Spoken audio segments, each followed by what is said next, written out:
Guys, it's me, Teacher Janet. Guys, today is Saturday. Ayan na naman. Dahil kagigising nga lang at tayo'y magre-ready na ng ating simpleng almusal mula sa aking munting kusina. Guys, so guys, yan ang una ko niluto. Kanina nag-iisip ako kung ano talaga ang aking lulutuin. Naguguluhan ng utak ko, guys. Guys, simpleng tao nga lang tayo, guys. Kaya yan, nagluto tayo ng pusit, guys, mula sa Masbate. Alam nyo ba, guys, pag nagluluto tayo ng pusit, dapat saglit lang sa ating mantikang kumukulo. Dahil pag nasobrahan ng luto nito ay parang goma na nakikipaglaban ka sa paghatak sa iyong bibig at ngipin, guys. Saka alam nyo ba, guys, manamis-namis ang pusit na at hindi maalat. Kaya guys, konting lubog lang sa mantika at ahon na. And next, ito naman ang aking niluluto, ang aking sinangag. Masarap kasi sa almusal ang sinangag, guys. Hanggang mapaparami ka ng kain pag ito ang iyong inihain sa inyong hapagkainan. Alam nyo ba guys, konti lang talaga ang nilalagay kong mantika sa aming sinangag at hindi nga ako naglalagay minsan ng asin. At syempre, hindi mawawala sa ating almusal ang itlog.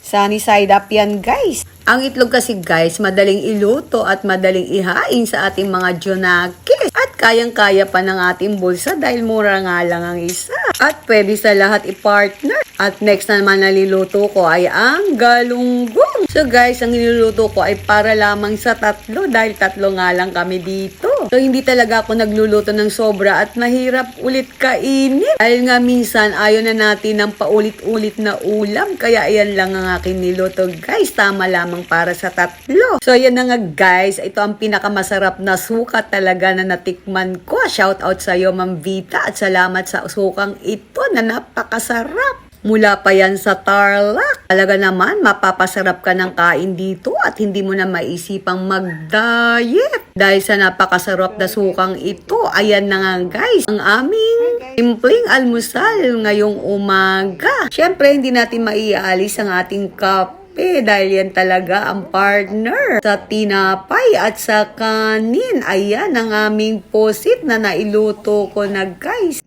At syempre, yung kaninang galunggong na 3 piraso. Pero alam niyo ba guys, medyo kinokontrol ko talaga yung pagkain ko dahil nga napapasarap ka talaga ng kain. Lalo na kapag may kape ka, tapos suka na galing pa sa Tarlac. So yan guys, ayan. So after namin kumain, talagang busog much. So yan na guys, kain na nga kayo. Thanks for watching.